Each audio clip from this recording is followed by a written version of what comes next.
یہ جو مرنے کے بعد کا معاملہ ہے رائٹ آفٹر، ایک تو وہ ہے نا ڈیتھ ہو گئی، لیکن اگر آپ احادیث کو دیکھیں تو جب ڈیتھ ہو رہی ہوتی ہے تو تب بھی ہماری روایتوں میں یہ بات بڑی واضح ہے کہ وہ آنے والا جو فرشتہ ہے اس کو وہ مرنے والا دیکھ رہا ہوتا ہے، اسی لیے وہ خلا میں دیکھ رہا ہوتا ہے، پھر وہ جنت سے خوشبودار کفن لے کر آتا ہے یا بدبودار لے کر آتا ہے، پھر وہ جس طرح سے آپ کی روح کو نکالتا ہے، وہ تکلیف دہ ہوتی ہے یا وہ بہت اچھی ہوتی ہے، جب اس کو خوشخبری سنائی جاتی ہے تو وہ خوشی خوشی جو ہے وہ رخصت ہوتی ہے۔ اس پہ ذرا تبصرہ فرمائیے۔ بسم اللہ الرحمن الرحیم، انتہائی خوبصورت موضوع اور بڑا دلچسپ موضوع، بہت دلچسپ موضوع ہے۔ اس کے لیے میں نا قرآن کی آیت کا ایک حصہ پڑھنے لگا ہوں، کنتم امواتا فاحیاکم ثم یمیتکم ثم یحییکم ثم الیہ ترجعون۔ مجھے تھوڑا سا ٹائم چاہیے ہوگا۔ یہ 5 سٹیجز اللہ نے بتائی ہیں۔ کنتم امواتا، تم مردہ تھے، یعنی اس زندگی سے آنے سے پہلے ہم مردہ تھے، اور وہ جو زندگی مردہ پن کی اس کو میں اور آپ جانتے نہیں ہیں۔ کنتم امواتا فاحیاکم، اس موت کے بعد تمہیں زندہ کیا جس کے اندر آپ اور میں سانس لے رہے ہیں۔ کنتم امواتا فاحیاکم ثم یمیتکم، اس زندگی کے بعد جس کے اندر میں اور آپ بیٹھے، اس کے بعد اللہ جو کرے گا تو وہ موت دے گا، اور اس موت کے بعد پھر زندگی دے گا، وہ 4تھی سٹیج ہے۔ پھر 5ویں سٹیج ہے کہ اللہ کی بارگاہ کے اندر اکٹھے کیے جانا، وہ محشر ہے۔ اب یہ جو بات ہم نے جو آپ نے سوال کیا ہے یہ ہے 3ری سٹیج کے متعلقہ، کہ جب آدمی زندہ ہے اور اس کی جان نکلتی ہے، تو کیا ہم نے یہ دیکھنا ہے، انڈرسٹینڈ یہاں پہ کرنا ہے کہ یہ جو جان نکلی ہے، اذا جاء اجلہم لا یستاخرون ساعۃ ولا یستقدمون، ایک ساتھ بھی آگے پیچھے نہیں ہوتی، تو کیا یہ ہمیشہ ہے؟ پھر نہیں، قرآن اس کو کیٹیگوریکل کہا کہ یہ جان نکلتی ہے، لیکن جب جان نکلی اس جگہ سے لے کر اور قبر کے کندھوں تک کا نام موت ہے، اور جب اس کو قبر کے اندر رکھ دیا اس کی اگلی زندگی کا آغاز ہو گیا۔ تو اس لیے جو اس کو میں کہتا ہوں بمعنی قبر کہتا ہوں، وہ قبر کی زندگی ہے کہ جس کے اندر کہ جب جان نکلتی ہے تو آپ نے ایک بڑا جملہ بولا کہ وہ لباس آتا ہے اور ہوتا ہے، اور اس کے لیے ایک بڑا جملہ ہے، جب میں آپ اس کائنات پست و بالا کے اندر آئے تو ہمیں غسل دیا گیا، پھر ہمیں نئے کپڑے پہنائے گئے، پھر ہمیں خوشبو لگائی گئی اور خوشی کا اظہار کیا گیا کہ ایک نئی زندگی کا آغاز ہو رہا ہے۔ سملرلی اب یہ دیکھیں کہ جب اس کو وہ مر گیا تو مٹی میں جا کے ڈالیں، نہیں، اس کو اہتمام کے ساتھ ود ڈیو رسپیکٹ پروٹوکول اس کو غسل دیا جاتا ہے، اس کو نئے کپڑے پہنائے جاتے ہیں، اس کو خوشبو لگائی جاتی ہے، اس لیے کہ اس کی نئی زندگی کا اب آغاز ہو رہا ہے۔ اب وہ قبر کے اندر وہ اخروی زندگی، وہ جنت والی ہے، یہ وہ جہنم والی، وہ بات ایک علیحدہ ہے، لیکن اس کے اندر یہ ہے کہ جب وہ فرشتہ آتا ہے تو جان نکالتا ہے تو اس کے اندر 2 ایکٹ ہوتے ہیں۔ بلال بھائی آپ نے بسا اوقات مشاہدہ کیا ہوگا کہ جب آدمی فوت ہوتا ہے تو بسا اوقات آنکھیں پھٹ جاتی ہیں، چہرے کا رنگ بدل جاتا ہے، اور جو چہرہ بڑا حشاش بشاش ہوتا ہے اس کا کلر بالکل سیاہی کی طرف چلا جاتا ہے۔ اب آپ دیکھیں کہ ایک شخص بیٹھا ہے تو اس کے اوپر آپ اگر کوئی سوٹا یا کوئی چیز لے کے آ جائیں تو فوراً وہ ڈر کے اس کا رنگ خوف آئے گا۔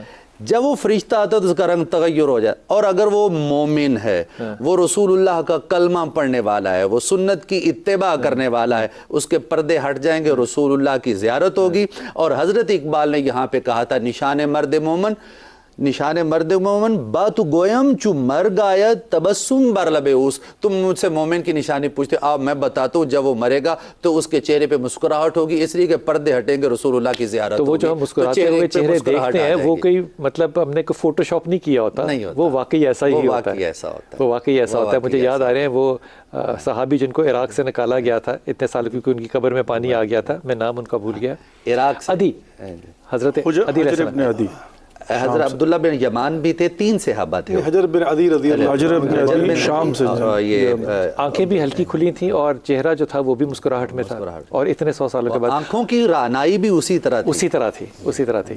حضرت جب وہ موت ہو گئی اور قبر میں جانے سے پہلے تک کا، قبر میں چھوڑنے سے پہلے تک کا وہ جو سارا تیاری کا سفر ہے، اس میں مردے کے اوپر کیا گزر رہی ہوتی ہے؟ بسم اللہ الرحمن الرحیم۔ بلا شبہ ڈاکٹر صاحب نے بڑی خوبصورت انداز سے میں سمجھتا ہوں بات کا آغاز کر دیا۔ قرآن مجید میں اللہ تعالیٰ فرماتے ہیں کہ یا ایتھا النفس المطمئنہ ارجعی الی ربک راضیۃ مرضیہ فادخلی فی عبادی وادخلی جنتی۔ جب آتے ہیں نا فرشتے تو مومن کے پاس جب آتے ہیں نا نفس مطمئنہ کے پاس، تو اس سے کیا کہتے ہیں کہ آؤ اب تمہارے رب سے ملاقات کا ٹائم آ گیا ہے، لیکن اس شان و شوکت کے ساتھ تم نے جانا کہ راضیتن مرضیتن، تو اپنے رب سے راضی ہے اور تیرا رب تجھ سے راضی ہے. کیا خوبصورت بات ہے. اور اللہ کی طرف سے یہ پیغام آتا ہے کہ تم میرے نیک بندوں کا ساتھی بن کر میری جنت میں داخل ہو جا. تو یقیناً جب ایک مومن کا سفر آخرت شروع ہوتا ہے نا، تو یقیناً وہ اس انداز سے ہوتا ہے. حضرت سیدنا امام جعفر صادق علیہ السلام ارشاد فرماتے ہیں کہ جس کو ہم موت کہتے ہیں، اصل میں کیا ہوتا ہے، وہ ایک جہاں سے جا رہا ہے اور اگلے جہاں میں جنم لے رہا ہے. وہ انتقال ہے ایک جہاں سے اگلے جہاں کا. وہ برزخ کا جو ابھی قبر کی بات ہم کریں گے، وہ یہ برزخ کا دور ہے، یہ آخرت کا دور نہیں ہے. ابھی عالم آخرت وہ برپا نہیں ہوا، یہ برزخ کا ہے. قبر تک کا صرف ذکر ابھی کریں کہ اگر وہ مردہ ہے، مر گیا ہے، وہ انتقال کر گیا ہے، تو قبر تک کے راستے میں اس کو غسل بھی ہونا ہے، اس کو کفن دفن بھی ہونا ہے، اس کے جسم کو ہاتھ بھی لگانا ہے، اس پہ پانی بھی ڈالنا ہے. کیا یہ احساسات موجود ہیں؟ یہ عام انسانوں کے لیے ہے، عام انسانوں کے لیے. لیکن اللہ کے جو خاص بندے ہیں نا، جن کو ہم شہید کہتے ہیں، ان کے بارے میں قرآن میں اللہ نے خود فرمایا، نبی پاک نے اس کی تعلیمات کو خود واضح کر دیا. ایک تو یہ فرمایا کہ وَلَا تَقُولُوا لِمَن يُقْتَلُ فِي سَبِيلِ اللَّهِ أَمْوَاتٌ بَلْ أَحْيَاءٌ عِندَ رَبِّهِمْ يُرْزَقُونَ. ایک تو تم نے ان کو مردہ نہیں کہنا، حالانکہ وہ عام انسانوں کی طرح وہ بھی چلے گئے، لیکن کہا کہ اب ان کا اعزاز یہ ہے، ان کا شرف اور مقام یہ ہے کہ ان کو تم نے مردہ یا میت نہیں کہنا. ان کی جو زندگی ہے وہ ایسی زندگی ہے، اگرچہ تمہیں اس کا شعور نہیں ہے، لیکن ان کی عزت اور ان کی ناموس اور ان کی بزرگی کا یہ تقاضا ہے کہ ان کو تم نے ایک الگ ان کی شان سمجھنی ہے، ایک الگ ان کا مقام اور مجھے صحابی یاد آ گئی جنہوں نے رسول پاک صلی اللہ علیہ وسلم سے کہا تھا کہ میرے لیے دعا کریں کہ میں شہید ہوں اور میرے جسم کے ساتھ جو ہے وہ بدتمیزی نہ کی جائے، یعنی کہ اس کو تذلیل نہ کیا جائے. تو لوگوں نے، صحابہ نے اس کو آسمان کی طرف جاتے ہوئے دیکھا اور پھر واپس آیا، لیکن جب صحابہ نے ڈھونڈا ان کو تو وہ موجود نہیں تھے. واحد صحابی جن کی حضرت حنظلہ رضی اللہ تعالیٰ عنہ کا بھی واقعہ ہے نا. نبی کریم علیہ الصلوۃ والسلام نے فرمایا کہ میں نے حنظلہ کو دیکھا، انہو ینغمس فی انہار الجنہ، میں نے اس کو جنت کی نہروں میں غسل کرتے ہوئے دیکھا، غوطے لگاتے ہوئے دیکھا. تو پتہ چلا کہ انہوں نے جب نبی پاک صلی اللہ علیہ وسلم کے اعلان جہاد سنا تھا نا، تو ابھی وہ جنبی حالت میں تھے، غسل ان پہ فرض تھا، لیکن شوق جہاد میں رسول اللہ صلی اللہ علیہ وسلم کی اطاعت کے جذبے میں وہ سارا کچھ بھول کر میدان جہاد میں قبر تک جاتے ہوئے آپ کے خیال میں ایک عام آدمی کے ساتھ، اب تو صحابہ کی بات کریں، ایک عام آدمی کے ساتھ جو گزر رہی ہوتی ہے وہ احساس ہوتا ہے؟ اعوذ باللہ من الشیطان الرجیم، بسم اللہ الرحمن الرحیم. بلال بھائی، یہ جو موت ہے نا، اور یہ مرحلہ موت جو روح کا جسم سے جدا ہونا ہے، اس کے لیے اللہ رب العزت نے 6666 آیات کے اندر 160 مرتبہ لفظ موت کو ذکر کیا ہے، اور اس کے بعد جو ہے نا وہ 150 مرتبہ قتل آیا ہے، اور پھر 68 مرتبہ حلق، اور 14 مرتبہ ہلاک ہونا، اور 14 مرتبہ وفا. اتنا جو ہے نا اس پروسیس کے متعلق اللہ رب العزت نے ایکسپلین کیا ہے، اتنی اس کی اہمیت ہے.